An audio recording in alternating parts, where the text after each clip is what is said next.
नमस्कार मित्रांनो, सुस्वागतम. घरोघरी मातीच्या चुली या मालिकेच्या आजच्या भागामध्ये आता सर्वजण देवी आईच्या मंदिरात आलेले असतात. सर्वजण देवीला अगदी हात जोडून नमस्कार करतात. जानकी मनोभावाने देवीला प्रार्थना करते की देवी हे बघ, माझी फक्त एकच इच्छा आहे तुझ्याकडे. माझी आई कुठे असेल तर तिला सुखरूप ठेव आणि लवकरात लवकर तिची आणि माझी भेट घडून दे. तेव्हा आता सर्वजण देवीला अगदी मनोभावाने हात जोडतात आणि आपला नमस्कार सांगतात. तेव्हा आता जानकी देवीला नमस्कार करून निघणार तोच लगेच आता जानकीला जो काही लताबाईने लिहिलेला तो शब्द आहे की माझी आई आई आहे, तर तो मात्र शब्द लगेच आता जानकी बघते. जो कुंकू आणि आता बोटाच्या रक्ताने लिहिलेला आहे तो शब्द जानकीचं आता त्याकडे लक्ष गेल्यानंतर जानकी सारखी बघतच असते. ऐश्वर्या सुद्धा आता तेथेच असते. तेव्हा आता जानकी खाली बसते आणि ते नाव वाचते की आई आहे आणि असं कोणी लिहिलं असेल म्हणून सर्वांचं लक्ष आता तिकडे जाते. म्हणजे हे नक्की आईनेच लिहिले असेल हे जानकीचे लक्ष येते. जानकीच्या डोळ्यात लगेच पाणी येते आणि आई इथे कधी आली असेल. ऋषिकेश जानकीच्या जवळ येतो आणि विचारतो की काय ग जानकी, काय लिहिलेलं आहे. तर जानकी म्हणते की हे बघा, आहो इथे आणि आई आहे असा शब्द बघा ना ऋषिकेश, आहो आई हा शब्द इथे नक्की लिहिलेला आहे, तो पण आईने.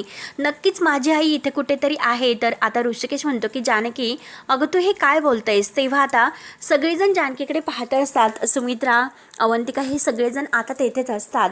ऋषिकेश म्हणतो की जानकी तू काय बोलतेस. जानकी म्हणते की ऋषिकेश, आहो तुम्हीच विचार करा, आपण आईचा शोध घेत होतो आणि आई आहे हा शब्द कोणी लिहिला असेल आणि आईचा शोध घेत असतानाच आपल्याला हा शब्द लिहिलेला का दिसावा. आहो जानकीच्या डोळ्यात पाणी येते. जानकी म्हणते की आहो आई हा शब्द कुंकवाने लिहिला आणि आहे हा शब्द रक्ताने लिहिलेला आहे. ती इथे आहे याचा अर्थ ती इथेच आहे हेच आपल्याला आईला सांगायचं असेल आणि असं रक्ताने लिहिलेलं आहे म्हणजे असं आईशिवाय दुसरं कोणीच करू शकणार नाही. मी तुम्हाला सांगते की आई नक्की इथेच आहे, आपल्याला आईला शोधायला हवं. म्हणून जानकी आता आई आई म्हणून इकडे तिकडे आवाज देते. तर ऋषिकेश आता जानकीला म्हणतो की जानकी अगं हे दुसरं कोणीतरी लिहिलं असेल, तू नको इतका विचार करू. आणि हे बघ, त्या जर इथे असत्या तर त्यांनी अगदी हाक मारली असती. असं लिहून का ठेवलं असतं बरं. तेव्हा आता जानकी म्हणते की नाही, तिच्या जीवाला काहीतरी धोका असेल, ती घाबरलेली असेल म्हणून तिने हे सर्व लिहिलं असेल. बघा ऋषिकेश, माझा ऐका, माझ्यावर विश्वास ठेवा, हे जे काही आहे ते सर्व तुम्हाला दिसते. इथे स्पष्टपणे हेच लिहिलेलं आहे की आई आहे म्हणून. आणि हे बघा ऋषिकेश, आपल्याला दुर्लक्ष करून नाही चालणार. म्हणून जानकी पुन्हा आई असा जोरात आवाज देते. तर ऋषिकेश म्हणतो की जानकी तू शांत हो बरं, आपण त्यांना खरंच शोधूयात, तू इतकं पॅनिक होऊ नकोस. तर सुमित्रा विचारते की जानकी अगं हे सर्व कसं शक्य आहे ग. अगं आपण व्हिडिओ बघितला ना, त्या व्हिडिओमध्ये अगदी तिला कोणीतरी लोटून दिलेलं आहे, पाण्यामध्ये ढकलून दिले.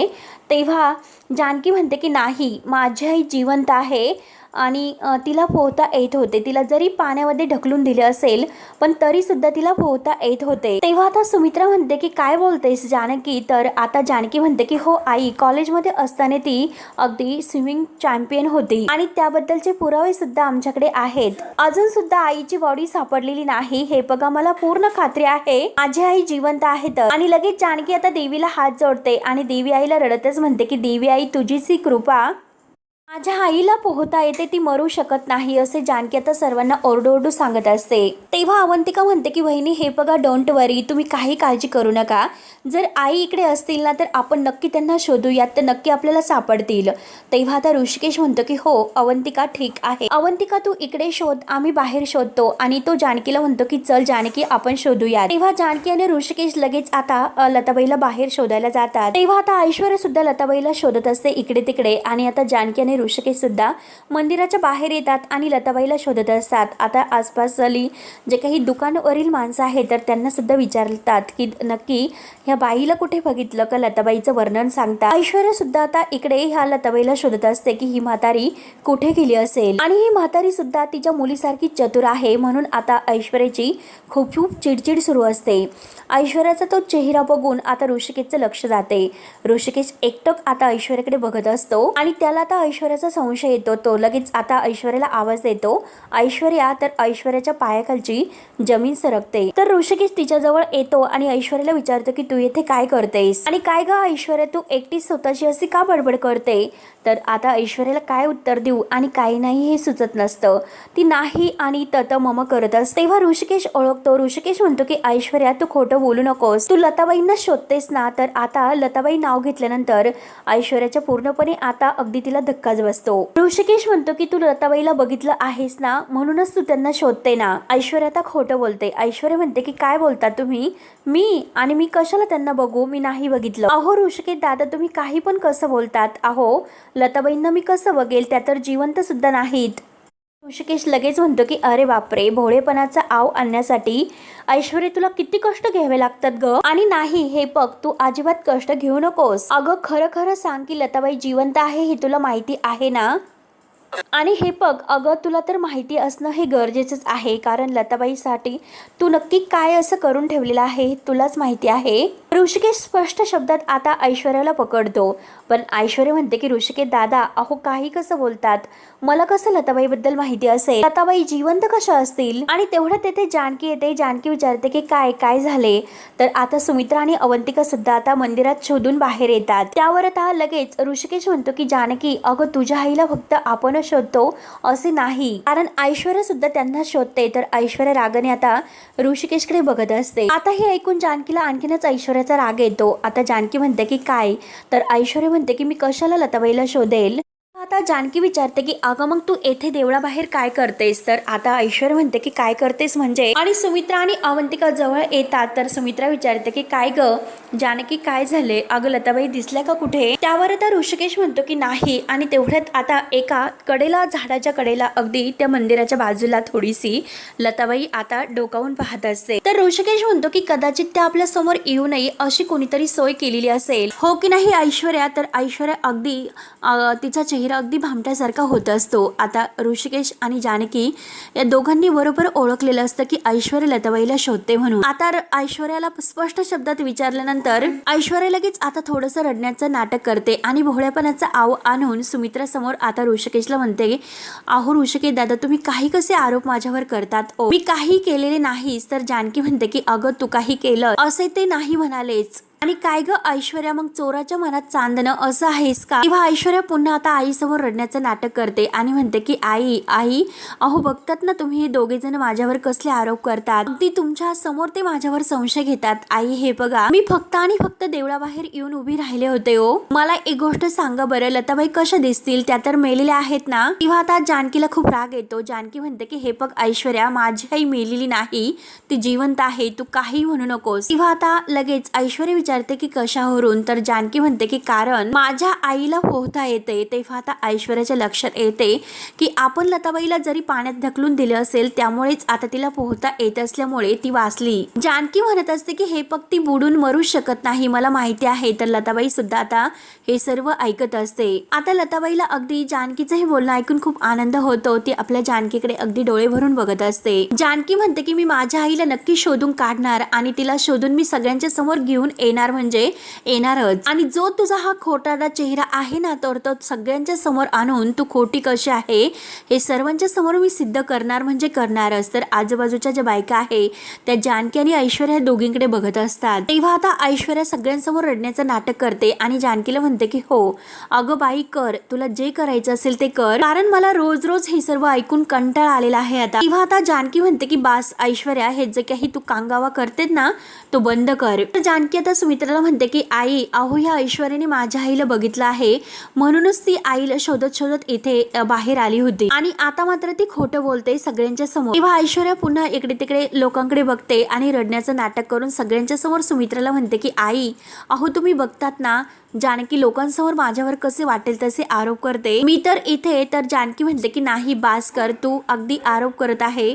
मात्र आता सुमित्रा म्हणते की अगं बास करा, लोक तुमच्याकडे बघतात आणि तुमचा काय आरडाओरडा सुरू आहे. आणि आता सुमित्रा म्हणते की जानकी हे बघ ना, तुझी आई येथे आली होती आणि ना ऐश्वर्या तिला शोधत होती. तू आईच्या काळजीने बेचैन आहे म्हणून तू ऐश्वर्याला दोष देऊ नकोस, मला ते अजिबात खपणार नाही, समजलंस ना तुला. तेव्हा आता जानकीला खाली मान घालावी लागते आणि सुमित्रा आता हे सर्व ऐकत असते. आता लताबाई सुद्धा हे सर्व बघते आणि तिला सुद्धा खूप वाईट वाटतं.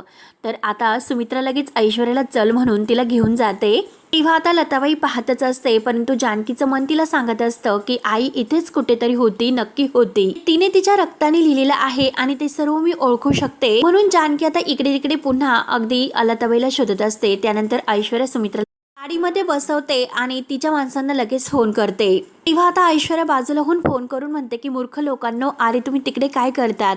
ती म्हातारी इकडे देवळाच्या बाजूला आलेली आहे. तेव्हा आता संपत म्हणतो की काय ती तिकडे देवळात पोहोचली? तर ऐश्वर्या म्हणते की हो, आणि आता ती तिच्या मुलीपर्यंत पोहोचण्याच्या अगोदर तुम्ही तिचं काय करायचं असेल ते करून घ्या. जर तुम्ही तिला शोधून काढले नाही तर मी तुम्हालाच देवाच्या घरी पाठवण्याची तयारी करेल.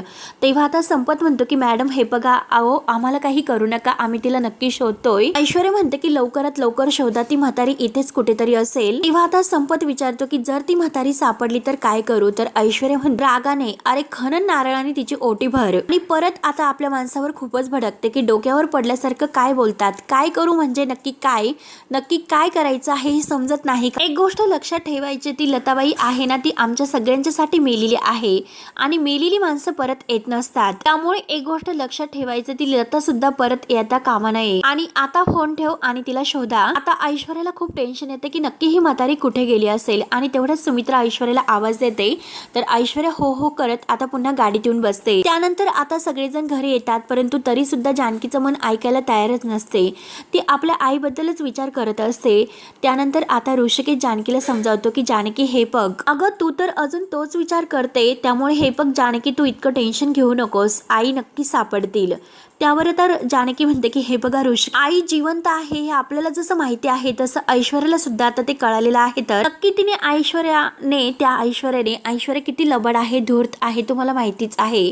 आईच्या मागावर तिने नक्की माणसं पाठवली असतील. त्यावर आता ऋषिकेश म्हणतो की हे बघ जानकी तू घाबरू नकोस, आणि तसंही तुझी आई जिवंत आहे, कोणताही पुरावा आपल्याकडे नाही. तेव्हा आता जानकी म्हणते की ऋषिकेश काय बोलतात तुम्ही? असा कसा पुरावा नाही? देवाने कौल दिलेला आहे आणि मंदिरात सुद्धा अगदी तो कुंकवानी आणि रक्तानी लिहिलेला तो शब्द की आई आहे ते आईनेच लिहून ठेवले होते. आणि हे रक्तानी लिहिलेलं आहे तर ते फक्त आणि फक्त एक आईच करू शकते. त्यावर आता ऋषिकेश म्हणतो की अगं ते कोणी पण लिहिलेलं असेल.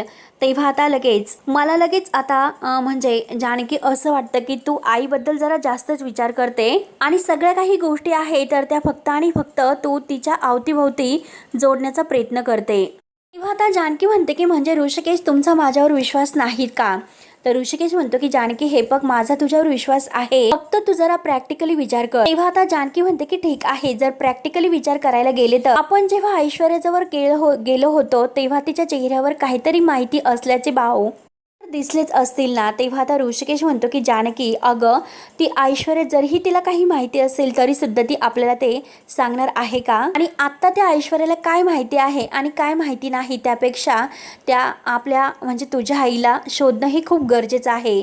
त्यामुळे आपल्याला लताबाईंना अगदी घाईने शोधावं लागेल, लवकरात लवकर आपल्याला शोधावं लागेल. आणि हे बघ जानकी, अगदी आपण जे नाटक सुरू केलेलं आहे ते नाटक मात्र आपल्याला कंटिन्यू ठेवणं आणि लगेच आता संपवणं हे सुद्धा खूप गरजेचं आहे. तर आणि हे बघ जानकी, मला तुझ्या आईबद्दलचं प्रेम कळतं, तुला तिची खूप काळजी आहे हे सुद्धा समजते. आणि हे बघ जानकी, जर लताबाई कुठे असतील, आपल्या घराचे प्रॉपर्टीचे पेपर्स कुठे असतील, हे आपल्याला जर जाणून घ्यायचे असेल तर लवकरात लवकर आपल्याला सत्यापर्यंत पोहोचणं हे खूप गरजेचं आहे. आणि त्यासाठी आपल्याला आपलं नाटक हे कंटिन्यू करावंच लागेल. तर आता इकडे लताबाई देवीच्या मंदिरात येते आणि देवीच्या मंदिरात आल्यानंतर मात्र आता ती खूप रडत असते आणि देवीला हात जोडून म्हणते की देवी आई, अगं माझ्या मुलीच्या फारसी जवळ आले होते मी, परंतु त्या ऐश्वर्याने मला बघितलं म्हणून मी माझ्या मुलीच्या समोर नाही येऊ शकले ग. खूप असे आम्ही दोघी एकमेकींच्या जवळ आलो होतो. त्यामुळे देवी आई तूच असं काहीतरी चमत्कार कर, मला फक्त एकदा माझ्या मुलीला भेटून दे. देवी आई का तू असं केलंस ग? आमच्या दोघींची भेट का होऊन दिली नाहीस ग तू? लताबाई आता खूप रडतच देवीला विनवण्या करत असते. तू आमच्या दोघींची कसली परीक्षा बघतेस का? आमच्या दोघींची मायलेकींची भेट घडून दे. देवी आई तूच काहीतरी असं कर आणि काहीतरी आता चमत्कार करून आम्हाला दोघींना एकत्र आण. म्हणून आता खूपसा रडत लताबाई देवीला अगदी हात जोडत प्रार्थना करत असते. फक्त एकदा आमच्या मायलेकींची गळाभेट होऊन दे ग. आणि तेवढ्यात मात्र आता हे ऐश्वर्याचे जे गुंड आहे तर ते तेथे येऊन पोहोचतात आणि आता लताबाईला म्हणतात की अगं म्हातारे, तुला काय इतकी घाई झाली आता गळाभेट घेण्याची? तेव्हा आता ह्या लोकांचा आवाज ऐकून मात्र बिचारी लताबाई खूप घाबरते, कारण ज्या लोकांची तिला भीती होती शेवटी ते लोक मात्र तिच्यावर जोपर्यंत येऊन पोहोचतात आणि आता लताबाईच्या पायाखालची जमीन सरकते. ती खूप घाबरलेली असते. ज्या लोकांपासून ती आपला जीव वाचवत असते शेवटी ते लोक तिच्याजवळ येऊन पोहोचतात. लताबाई आता मागे वळून बघते तर आता जो संपत आहे तो तिला दिसतो आणि त्याचा तो साथीदार. तेव्हा आता लगेच हा संपत म्हणत असतो की काय ग, अगं दिव्याला कशाला त्रास देते, तुझ्या मुलीची भेट आम्ही घडून देतो, दिव्याला कशाला त्रास देतेस. आणि तेवढ्यात आता तो दुसरा आहे तर तो म्हणतो की बरं झालं ही तर आपल्याला मंदिरातच सापडली आणि चल म्हातारे आता बघतच राहा इथून मी कसं अगदी तुझी वैकुंठाची तिकीट काढतो. तेव्हा लताबाई सुद्धा आता अगदी हुशार असते. ती आता तेथील दिव्याई समोरचा जो गुलाल आहे तर तो गुलाल आपल्या मुठीत घेते आणि आता मात्र जे ते दोन गुंड आहेत तिच्या अंगावर धावून येत असतात तिला पकडण्यासाठी. तेव्हा आता लताबाई जोरात आता एक मूठभर असा तो गुलाल घेते आणि त्यांच्या तोंडावर उधळून देते. त्यांच्या डोळ्यात आता हा गुलाल जातो आणि त्यांना दिसायला अगदी अंधुक होते. आणि तेवढ्यात लताबाई अगदी ते डोळे चोळत असतात. अगदी त्यांच्या डोळ्यामध्ये हा जो काही गुलाल गेलेला असतो म्हणून त्यांना त्रास होत असतो. आणि तेवढ्यात आता त्या संधीचा फायदा घेऊन आता लगेच लताबाई तेथून अगदी पळ काढते. त्यानंतर आता ऋषिकेश हा विचारत असतो की जानकी मी तुला काय म्हणतोस. तेव्हा आता जानकी म्हणते की ऋषिकेश मला एक फोन आला होता. ऋषिकेश विचारतो की कुणाचा फोन. तेव्हा आता जानकी म्हणते की अननोन नंबरवरून फोन आला होता. नक्की तोच फोन अगदी आईने तर केला नसेल ना, म्हणून जानकी आता पुन्हा फोन लावायला घेते. तेव्हा आता जानकी परत त्या नंबरवर फोन करते आणि आता तो माणूस दारू पित असतो. तर आता जानकी विचारते की हॅलो, तर तो माणूस म्हणतो की हॅलो तुम्ही कोण बोलतात. तेव्हा आता जानकी म्हणते की अहो मगाशी तुम्ही मला फोन केला होता तुमच्या नंबरवरून, नक्की तुम्ही कोण बोलतात ते मला सांगा ना. तेव्हा आता हा दारूच्या नशेत म्हणतो की अहो आत्ता तर तुम्ही मला फोन केला होता, मग तुम्ही आता मलाच का विचारतात की तुम्ही मला का फोन केला म्हणून. जानकी त्यांना पुन्हा विचारते की अहो सांगा ना हा कुणाचा नंबर आहे. तर आता तो माणूस ओरडतो आणि ठेवा फोन, कटकट कशाला करतात, एकतर सांगत नाही कुणाचा फोन आहे आणि आता वरही बडबड करतात. म्हणून वैतागून तो आता दारूच्या नशेत तो फोन ठेवतो. आता मध्येच फोन कट करतो. जानकी हॅलो हॅलो करत असते, परंतु आता तो फोन कट केल्यामुळे जानकीला काही आता करता येत नाही. ऋषिकेश विचारतो की काय ग जानकी काय झाले. तर जानकी म्हणते की तो माणूस नीट व्यवस्थित नाही बोलला आणि मुळातच आता तो माणसाने फोन उचलला होता. तेव्हा मात्र मला मगाशी फोन आला होता, तेव्हा मात्र आता त्या फोनवर कुठल्या तरी बाईचा आवाज होता, कोणती तरी बाई बोलत होती. तेव्हा आता ऋषिकेश म्हणतो की नाही जानकी, अगं दुसरी कोणती तरी बाई असेल. जानकी म्हणते की नाही ऋषिकेश, बहुतेक तो आईसारखा आवाज होता, परंतु आता मी कसं ओळखू, आईपर्यंत कशी पोहोचू, नक्की हे काय झाले आणि मी आईपर्यंत कशी पोहोचू शकले नाही. मला असं वाटतं की नक्की आई तिकडेच असेल. मला खात्रीने सांगते की आई नक्की तेथेच असणार. तेव्हा आता ऋषिकेश म्हणतो की जानकी काही हरकत नाही, तुला वाटतं ना ती तुझी आई असेल तर असेल सुद्धा, परंतु हे बघ जानकी तू आता पॅनिक होऊ नको आणि जानकी हे बघ तुझी आई जिथे कुठे असेल तेथून आपण त्यांना शोधून काढूयात, तू नको काळजी करू. आणि तेवढ्यात आता लगेच जो संपत आहे तर तो ऐश्वर्याला फोन करतो आणि ऐश्वर्याला म्हणतो की अहो मॅडम ती म्हातारी तर आत्ता आम्हाला मंदिरात दिसली होती, परंतु आता आमच्या डोळ्यामध्ये अगदी गुलाल वगैरे फेकून आम्हाला धुळतीने फेकली. तिला आम्ही पकडण्याचा खूप प्रयत्न केला होता, परंतु ती चुकून आम्हाला निघून गेली. तेव्हा आता ऐश्वर्या खूपच भडकते. ऐश्वर्या म्हणते की अरे तुम्ही गुंड आहात का, लाजा कशा वाटत नाही रे तुम्हाला. अरे एक म्हातारी तुम्हाला ऐकलं नाही, त्या म्हातारीने तुमच्या हातावर तुरी दिली आणि अगदी निर्लज्जासारखं ती तुम्हाला अगदी पळून गेली, तरी सुद्धा वर निर्लज्जासारखं तोंड करतात आणि मला सांगतात काहीच कसं वाटत नाही रे. म्हणून ऐश्वर्या आता त्या माणसावर खूपच भडकते. तेव्हा आता संपत म्हणतो की हे बघा मॅडम तिने आमच्या डोळ्यामध्ये गुलाल टाकला आणि ती आमच्यापासून निसटून गेली. तर लगेच आता ऐश्वर्या म्हणते की वा वा वा, ती तुमच्या हातातून सटकली आणि तुम्ही मात्र अक्कल नसल्यासारखं अगदी तिच्याकडे बघत बसलात. त्यामुळे हे बघा वाटेल ते करा, परंतु ती म्हातारी बाई आहे ना तिला अगदी शोधून आणा. आणि एक गोष्ट लक्षात ठेवायची, त्या म्हातारीला अगदी शोधूनच आणायचे आणि जर ती म्हातारी परत इथे आली तर मी तुमची गय करणार नाही, हे लक्षात ठेवायचं. एक गोष्ट चांगलीच लक्षात ठेवायची की त्या म्हातारीला इकडे घरापर्यंत पोहोचून द्यायचे नाही. तेव्हा आता लगेच संपत म्हणतो की ठीक आहे मॅडम तुम्ही काही काळजी करू नका, त्या म्हातारीला आम्ही तुमच्या घरापर्यंत नाही पोहोचून देणार. त्यानंतर आता दुसऱ्या दिवशी सकाळी मात्र आता जानकी छान तयार होते आणि किचनमध्ये पुरणपोळ्या करत असते आणि तेवढ्यात तिथे सुमित्रा सुद्धा तयार होऊन येते आणि जानकीला पुरणपोळ्या करताना बघून सुमित्राला खूप आनंद होतो. सुमित्रा म्हणते की वा वा वा जानकी पुरणपोळ्या, तर अवंतिका सुद्धा खूप खुश होते आणि अवंतिका खुश होऊन मात्र आता अगदी धावतच जानकी वहिनींजवळ येते आणि म्हणते की आय्या वहिनी पुरणपोळ्या. तेव्हा आता जानकी म्हणते की अवंतिका, परंतु ह्या पुरणपोळ्या आपल्यासाठी नाही बरं का. तर अवंतिका म्हणते की ओके ओके. आणि हे बघा, मी येथे तुम्हाला काहीतरी अगदी दाखवण्यासाठी आले होते, काहीतरी अगदी मला तुम्हाला दाखवायचं आहे. म्हणून अवंतिका आपल्या मोबाईलमध्ये जो मखर सारंगने बनवलेला आहे तर तो मखर दाखवते. तेव्हा आता तो मखर बघून सुमित्रा म्हणते की अगो बाई, खरंच किती छान असा मखर आहे हा. आणि काय ग अवंतिका, तू आणलास का. तर अवंतिका खुशून म्हणते की मी नाही आई, मी आणलेला नाही, तर कोणीतरी केलेला आहे. तर तेव्हा आता सुमित्रा विचारते की अगो बाई, खरंच इतका सुंदर असा मखर कोणी केला बरं. तेव्हा आता लगेच अवंतिका खुशून सांगते की सारंग भाऊजींनी. सुमित्रा म्हणते की खरंच अगं किती सुंदर हा मखर बनवला. म्हणून आता तो मखर बघून सुमित्रा खूप खुश होते आणि जानकी सुद्धा अगदी खुशून हसत असते. तर सुमित्राला आता सारंगची आठवण होते. सुमित्रा म्हणते की सणाच्या दिवशी माझं लेकरू घरी नाही, त्याचं खरंच खूप वाईट वाटतं, परंतु निदान मात्र त्याने जो मखर बनवलेला आहे त्यात आपले गणपती बाप्पा विराजमान होणार आहेत, त्याचं मात्र मला अगदी समाधान अगदी आहे. म्हणून सुमित्राचे डोळे भरून येतात. तेव्हा आता जानकी म्हणते की आई, हे बघा, सणासुदीच्या दिवशी डोळ्यामध्ये असं पाणी आणू नका हो. आणि जर ऐश्वर्याने बघितलं तर तिला नक्की डाऊट येईल आणि आई तुम्हाला 100 प्रश्न ती विचारेल.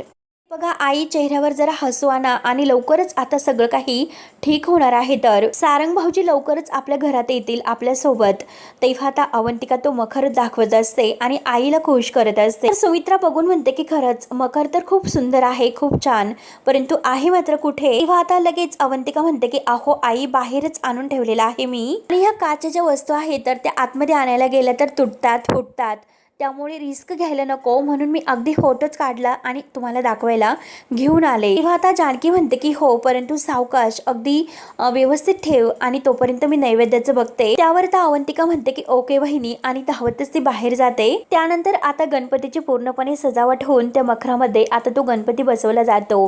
तर आता सुमित्रा विचारते की आवडले ना, खरंच किती सुंदर आहे आणि अगदी सुंदर सजावट झालेली आहे. तर नक्की हे कोणी केलं असेल. तर आता ओवी म्हणते की आजी, अगं मला तर असं वाटतं हे डेकोरेशन आहे तर ते सारंग काकानेच केलेलं असावं. दरवर्षी जे काही तो करत असतो ना, अगदी तसंच आहे हे डेकोरेशन, हो की नाही नाना आजोबा. तेव्हा नाना म्हणतात की हो ओवी, खरं आहे, हे सगळं सारंगनेच बनवलेलं आहे असं वाटतं आणि तोच इतकं सगळं काही सुंदर करू शकतो. गणपती आणण्यासाठी तो सगळ्यांच्या पुढे नाचत असायचा, हे सगळं काही डेकोरेशन तो एकटाच करायचा आणि आता तो नाही तर घरामध्ये सणसूद असल्यासारखाच नाही वाटत. तेव्हा आता ओवी म्हणते की खरंच बाबा, मी ऋषिकेशला म्हणत असते, मी खरंच सारंग काकाला खूप मिस करते. कारण आता सगळ्यांना माहिती आहे की सारंग आहे, परंतु नाना ओवी यांना माहिती नसतं.